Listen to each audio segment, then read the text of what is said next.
Nós estamos vivendo o verdadeiro evangelho ou estamos vivendo uma política religiosa instalada desde o tempo dos judeus, desde o tempo de Moisés, por exemplo?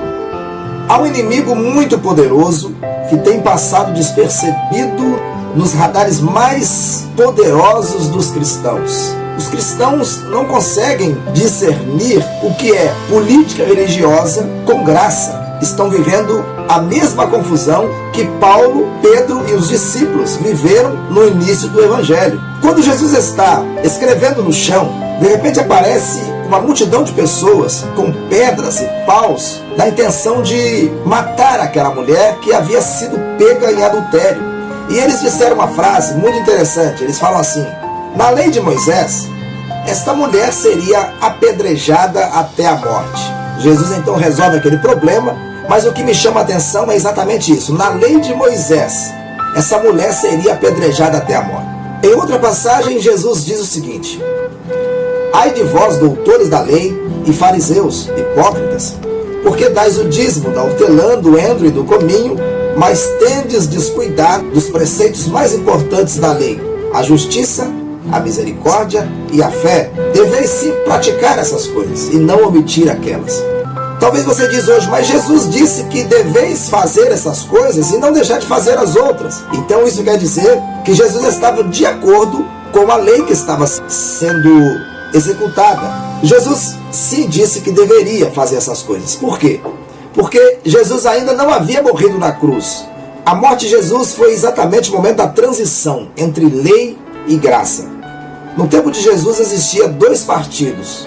O primeiro, que era dos circuncisos, e o segundo era o partido dos incircuncisos. Jesus, pregando o evangelho, ele tentou libertar os cristãos daquela época concernente a leis, esses dogmas criados desde a lei mosaica.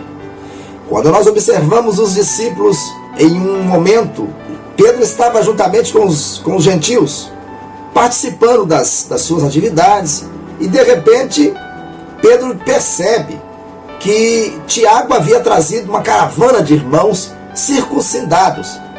Lembrando que os gentios não eram circuncidados, e Pedro estava no meio deles.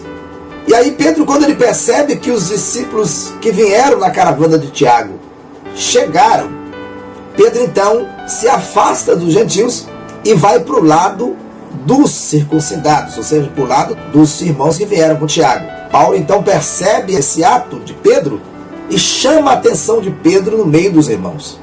E Paulo diz o seguinte: se tu, sendo judeu, vives como os gentios e não como judeus, por que obrigas os gentios a viverem como judeus? Nós somos judeus por natureza e não pecadores dentre os gentios.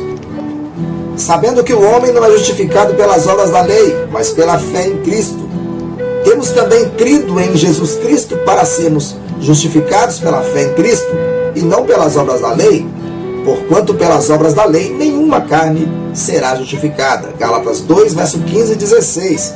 Então Paulo está falando para Pedro: Pedro, pelo amor de Deus, você tem que entender, Pedro, que o homem não é justificado pelas obras da lei, mas pela fé em Cristo Jesus. Ou seja, a morte de Jesus na cruz trouxe uma nova justificativa de fé e seguimento.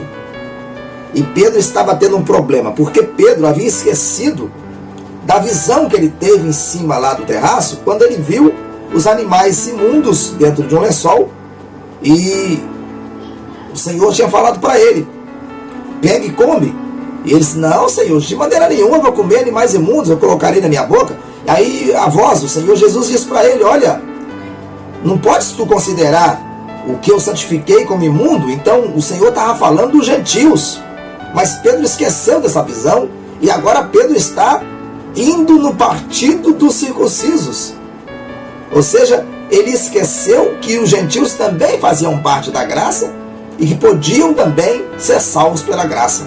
Observamos no tempo de hoje, queridos, muita política religiosa, que existem também aqueles que são da política dos pentecostais, outros são da política dos neopentecostais, outros são da política daqueles que pregam a teoria da prosperidade.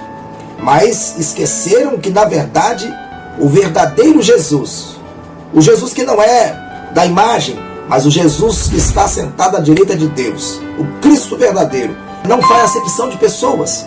Nós não podemos viver uma religiosidade que se instalou até mesmo no tempo de Jesus. Nós temos que viver uma lei em Cristo, ou seja, uma graça que pode transformar qualquer pessoa. A lei de Jesus é uma lei que tem misericórdia, uma lei de amor e compaixão. Na lei de Moisés não tinha misericórdia nem compaixão. Eles eram maldosos. Observa lá que ele disse, na lei de Moisés essa mulher seria apedrejada até a morte, ou seja, era olho por olho, dente por dente. Na lei de Jesus, a lei do amor, que os discípulos até mesmo pregaram em Atos 2, quando Pedro fez um grande discurso, e naquele discurso Pedro ganhou quase 5.000 pessoas. Então nós observamos em Atos 2, 42, 43, que os discípulos vendiam suas propriedades, as pessoas vendiam suas propriedades e dividiam com aqueles que não tinham nada. E todos tinham em comum, todos tinham iguais, não faltava nada para ninguém. Então nós observamos que no tempo de hoje, um tem mais que o outro. Por quê? Porque o que tem não liga para aquele que não tem. Por exemplo, se eu tenho uma casa, eu não vou vender minha casa para poder comprar um terreno, dois terrenos para dar um para o meu irmão. Não, eu quero uma casa e se for possível, eu vou comprar outra casa, que essa outra casa eu vou passar no fim de semana. Na outra casa eu vou ter uma renda extra no aluguel.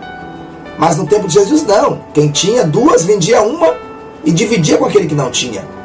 Então é diferente o amor que se instalou no tempo de Jesus, no início ali da graça, depois da morte, com o que acontece hoje. Nós estamos vivendo exatamente o que os judeus viviam ainda antes da morte de Jesus. Sem amor, sem misericórdia, sem fé, com a lei embutida em nossa vida, pregando dogmas ministeriais. Mas Jesus não quer isso. Jesus quer que nós nos libertamos de amarras que se instalou ao longo dos anos e que sejamos verdadeiros cristãos junto com a fé e a graça salvadora de Jesus. Se você gostou desse estudo, vamos dar continuidade nele. É só você clicar aí abaixo, vai ter um link e vai estar ali o 2, o 3, eu vou fazer uma playlist. E nessa playlist vai estar ali então todos os estudos. E você clicando ali, você vai assistir todos eles de uma vez só ou deixar para assistir depois. Tá bom? Um grande abraço, se inscreva no canal, deixe seu like, compartilhe com seus amigos nas redes sociais, no WhatsApp, Facebook. Vamos então levar o Evangelho à frente, mas um Evangelho puro, genuíno de Jesus. Amém? Fique com Deus.